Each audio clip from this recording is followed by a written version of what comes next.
Welcome to Better Than a Booster, a series where I recommend singles you can buy instead of gambling that money on a pack. Right now, Bloomberg packs are around $4, so all the cards on this list will be less than that. This month's theme is cards designed for Commander. Real quick, if you want to buy any of these cards, check out this video's sponsor, Cool Stuff Inc. You can use code TTM at checkout for 5% off, and it supports the channel. Thanks to Cool Stuff Inc. for sponsoring the video. But this Better Than a Booster is going to be a little different, because 5 of these cards were selected by my friend 33Elk. Elk is another YouTuber who makes really great content. A lot of his deck techs are super fun to watch.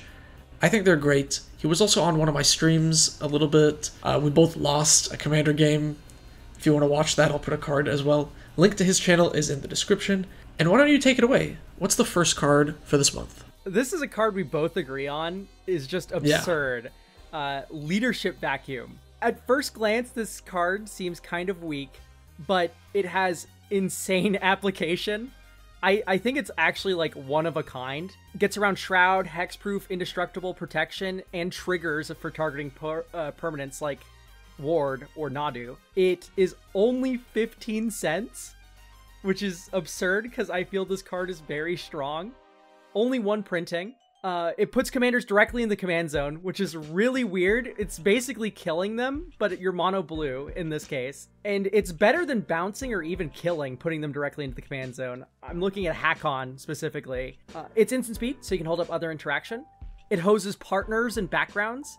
And as if that weren't enough already, it also cantrips. In a deck with no access to black for Soul Shatter, this card does an incredible impression, and in some situations it can be even better than the staple Edict. Yeah, honestly, like this card, it's one of the few ways you can 2-for-1 partners outside of a board wipe. You know, it's such a clean answer to just any Voltron threat, because it targets the player. So unless they have hexproof, you can always get rid of their commander. I'm waiting for the Dawn Charm blowout. Oh yeah, if you get hit by Dawn Charm, you know, they outplayed you. What are you gonna do? Alright, my first pick this month is Staff of the Storyteller. This little 2-drop is awesome. It makes a 1/1 when it comes to play, and then whenever you create tokens, it gets counters. You remove them to draw cards. I love that it like triggers itself immediately. It just comes in with a counter, so it basically cantrips by itself. And then in mono white, it lets you easily turn tokens into cards, which getting tokens in mono white is very simple. Yeah, this card's an obvious shoo-in for Adeline, or any other token creation deck like Oketra off the top of my head. I'm going to play it in Heliod. But a sneaky place to play it is in flying decks. It makes a 1/1 white spirit creature token. A lot of spirit decks, other sort of flying decks like that, I run it in Safara, make tokens that have flying. And it's just incidental card draw in that case while also being a flyer, which is like a really sneaky use since the token it makes already has the flying. Also, it triggers when you create a token, not on ETB, so Torpor Orb-like effects don't actually stop this from happening. That's a big part of it in my Safari deck. I run so many Torpor Orbs in that deck, well, including Doorkeeper Thrall, which would stop it. But right. The rest of them, it does get around, which is very handy. Yeah, I love this card. I'm excited to play it in Heliod more. It's also like less than $2, so this card is worth picking up if you're playing any low color white deck. Very good for proliferation too. My next pick is Veinwitch Coven. This card was reprinted recently, so it's only about 20 cents. It's 2 and a black for a 3/3 Menace Vampire Warlock, and it says whenever you gain life, you may pay a black mana, and if you do, you get to return a creature from your graveyard to your hand. This is a shoo-in, in my opinion, for any commander in black with a life gain or ability or lifelink. Iara and Elasil Core come to mind. But this, in my opinion, also belongs in most aristocrat decks too, as it has the ability to buy back your sacrificed creatures. It's not hard to justify seeing this in those kinds of decks, because you're probably going to be draining with each of those creatures' deaths, and the card is less than $1, so you might as well pick it up since it's incredible value. It's crazy that this doesn't say once per turn. Like, I feel like this is a card that would say once per turn, and it just doesn't. I've had turns in an Iara deck where I have played Black Cat 3 times off of Cabal Coffers mana, and sacrificed it to a Woe Strider each time, making for 3 random discards from opponents, all in the same turn. Oh, you could go infinite with this Phyrexian Altar, Mem Knight, and Bastion of Remembrance. That's like 7 cards, right? It's worthless. That's 4 cards. Yeah, this card is really sweet, though. It's so good in Aristocrats decks. I feel like I don't see it that often, honestly. Yeah, people think it's only for life gain, like heavy strategies, and that is true to some extent. You do need to have some life gain enablement, but it's okay if it's just in the 99. Like, your commander does not need to say lifelink, it does not need to say gain life for this to be a very good card. Okay, my next pick is Oversimplify. 3 green-blue for a 19-cent sorcery. Exile all creatures. Each player creates a 0/0 green and blue fractal creature token, and puts a number of +1/+1 counters on it equal to the total power of creatures they controlled that were exiled this way. So this is a way to exile all creatures in Simic colors, which is like really unique. I don't think there's many other ways to get rid of a whole board of hexproof creatures that are also indestructible in these colors. And the fractal token is such a non-factor, right?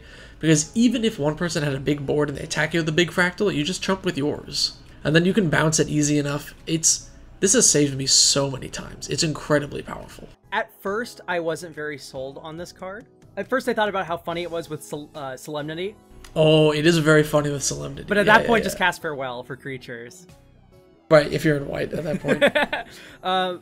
No, but I think the big thing for me that really has me kind of in on this card, still dubious, but I don't think it's as bad as I first thought, is that the Fractal doesn't have like trample or anything. Like, you're not going to get got unless someone's playing a +1/+1 counter deck and drops a Herald of Secret Streams on you or something.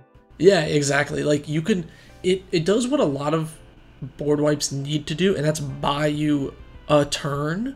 And this very easily buys you a turn, even if the person with the big board is coming to swing at you. And then exiling is just so incredibly relevant. Against so many decks, exiling all their creatures is brutal. Oh, absolutely. Exile has become premium in this age of indestructible.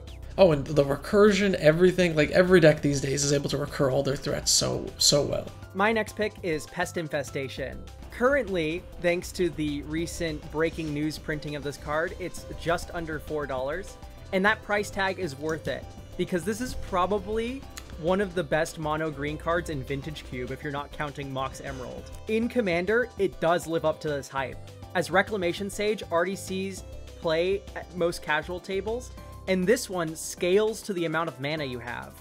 While creating a wide board is awesome in and of itself, the life gain triggers can be very beneficial for, say, a Veinwitch Coven. Yeah, the synergy between this and Veinwitch Coven is so good with all those pests.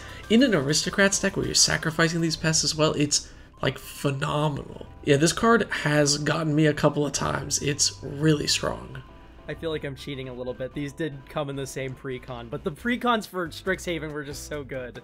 I mean, they're meant to synergize, but like, now that it's not in the precon, like, we got to tell the people that you should put these two cards together. Absolutely. My next pick is a very recent one. It's only about $1, Copy Land. 2 and a blue for an enchantment.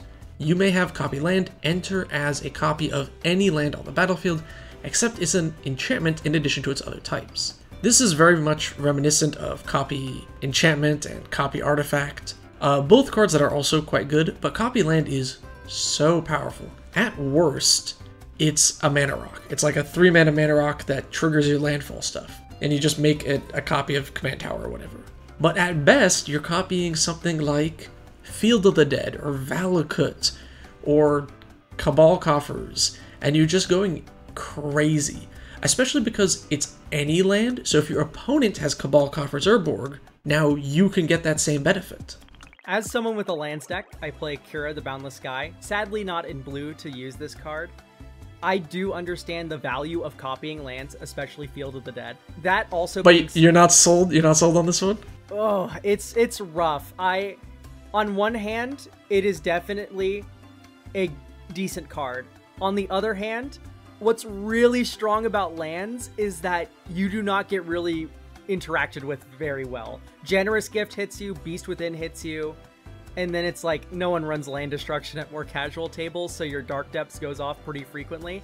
With this, it maintains being an enchantment, so you can get disenchanted, you can get farewelled.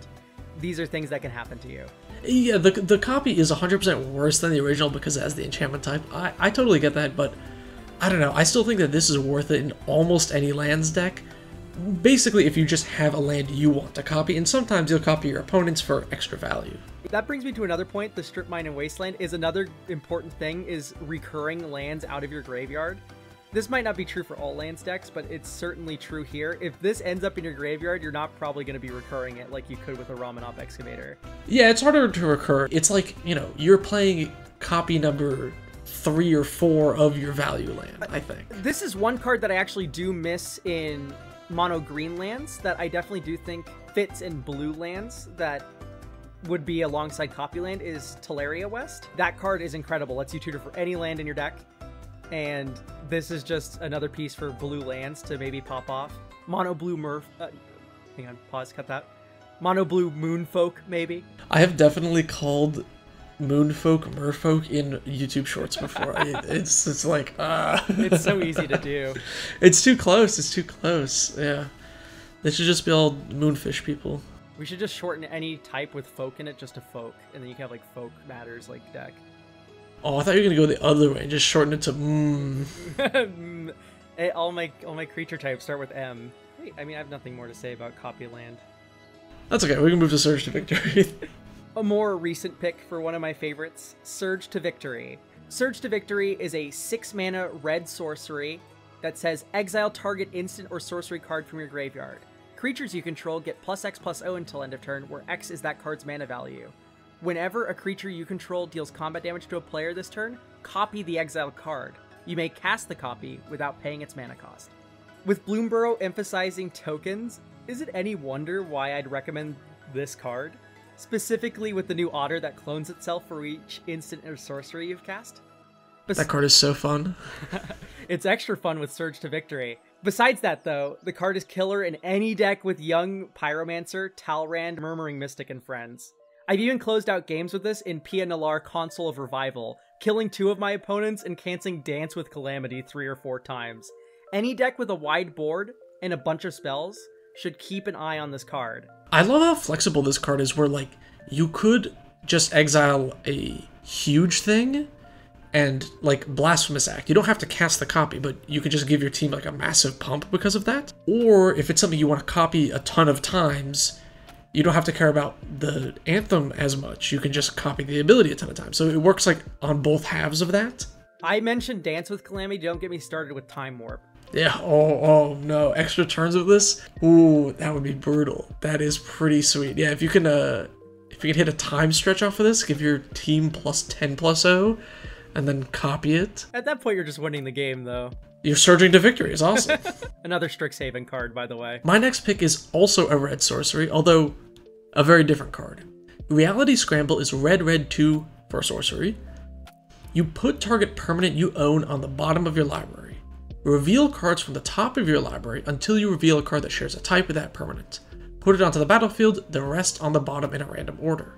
It also has Retrace, so you can cast it multiple times. I see a lot of people trying to like polymorph into like big things, which you totally can. This is a great polymorph card, but I actually prefer this in a token deck because you can just take a random token, put it on the bottom of your deck, which vaporizes it, and then you flip into a random actual creature.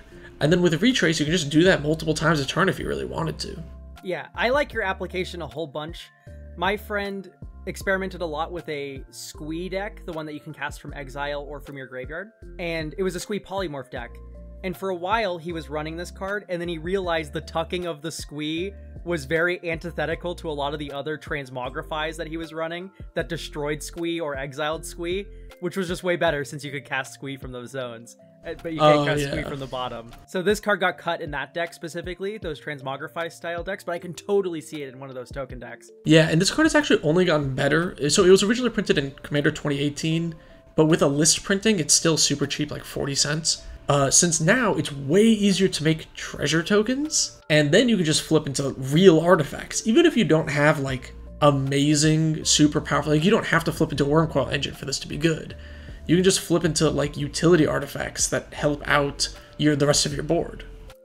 Is this a Soul Ringless deck where we create a treasure token and flip into Darksteel Forge? You could do that. You could totally do that. I mean, you can do the polymorph thing, and I love that it's, like, any permanent type, so if you have an enchantment creature in the command zone, like Keranos, one of my favorite cards, you can use this to flip it into a Omniscience if you have no other creatures or enchantments in the deck. I refuse to take back what I've said about Keranos. This dude's a Keranos hater. That's crazy. Speaking of hating, give me your next card. I know you are not a fan of this card, and it blows me away because I consider this one of the best red sorceries in Commander. This is also the third red sorcery in a row we've talked about. Red's got it good. Fiery Confluence. 2 red sorcery. Choose 3. You may choose the same mode more than once. Fiery Confluence deals 1 damage to each creature. Fiery Confluence deals 2 damage to each opponent. Or destroy target artifact. This card is currently sitting at 25 cents, and it was printed originally back in Commander 2015, I believe. I love this card. I cannot get enough of Fiery Confluence. I put it in so many of my red decks. What modes do you choose? Are you just like wrathing the board? Are you doming everyone for 6? I'm confused. So the thing is unlike Mystic Confluence, where there's like an illusion of choice, you're always countering a spell. Like, I've never seen anyone just draw 3 with Mystic Confluence. It's a mode that you can do. I have 100% done that. I have done that. Yeah, you could do that, but it doesn't feel good to draw 3 for 5. My voice cracked. It's just because I'm passionate about Fiery Confluence. Modes can vary. I think Destroy Target Artifact is my least used one, but it's always nice to blow up a Bolas' Citadel in addition to, you know, pyroclasming the board. The thing about it, though, is you said that this is 4 mana deal 6 to each of your opponents. It's not. It's 4 mana deal 2, deal 2, deal 2. Those are all individual triggers. Oh, right. So, yeah, with like a Torbrand effect, it's significantly higher. Yes, those will stack with City on Fire, Torbrand. Now, keep in mind, with Torbrand and City on Fire, they don't stack the way you want them to. Your opponent gets to choose the way those replacement effects are applied. It's a really weird rule. Anyway, this card is incredible because you can sweep the board as you want of little dorks for 1. Torbrand is incredible with that. In fact, with Torbrand, it's a Plague Wind. Since Torbrand only affects your opponent's creatures, anything with 4 toughness or more on your side, they'll be taking 9 with all your other creatures. Yeah, alright. You're kind of selling me on this. The individual triggers makes those damage amplification effects way better. I can see it. In the right shell, I can see it. I run this card in Zerzoth, where the modes are typically deal 1 to each creature, deal 2 to each opponent, deal 2 to each opponent, and this is with Torbrand in play.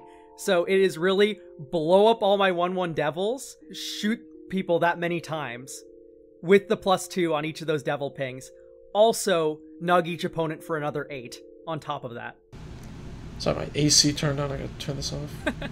But wait, there's more. Fiery Confluence is like Pyrohemia, where you get to scale the damage to each creature. So if your creatures have more toughness than your opponent's creatures, you can perfectly nudge up the 1 damage to each creature until it kills all of your opponent's small 1/1 humans, and your 3/3s remain. Okay, I'm not gonna play it in anything, but I'll believe you that it's good in the right shell. All right, on to the last pick for this month, which is Fractured Identity. I'm kind of on my like politics arc right now, where I'm just like, I don't know, making a lot more deals in Commander and playing more politics cards, and this is a politics card. 3 blue-white for a sorcery, exile target non-land permanent. Each player other than that player's controller creates a token copy of it. So if one person has a big threat in play, if you can make a deal with the rest of the table, you can just give your other 2 opponents a copy of that and have all 3 of those swing at the original person. This reminds me a lot of Hunted Horror. In Commander, Hunted Horror is so hilarious when you can make a deal with someone, because suddenly arch enemy is getting 13 damage or turn cycle. This is very similar to that, where you exile someone's Avacyn and now they're just getting beaten down by 3 different angels. Anyone who's played Vintage Cube as well knows how good this is once the game is a 1v1, because it just becomes a better clone at that point, since you get the ETBs of the creature. Oh yeah. Also, it's funny with if you play some effect like aggressive mining that doesn't let you play lands, and then you just give a copy of that to each of your opponents, you could, you know, do stuff like that to totally mess with their game plan.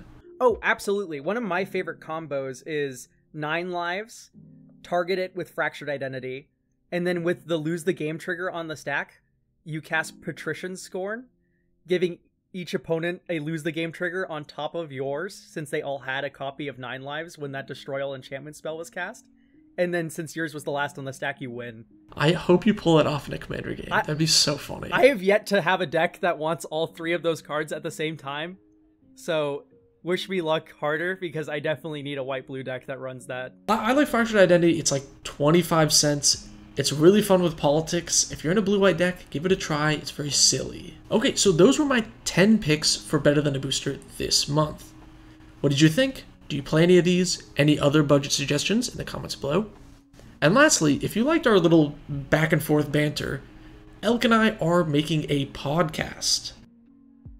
I'm sorry, did you want me to jump in?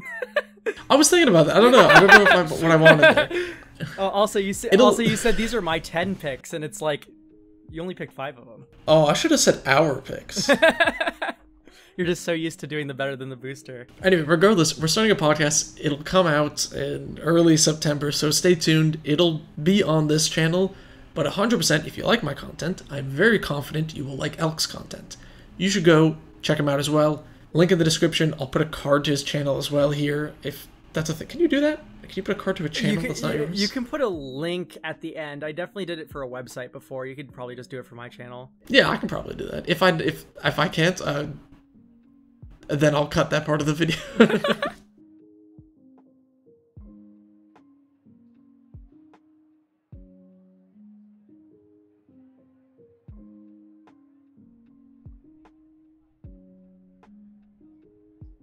Yippee.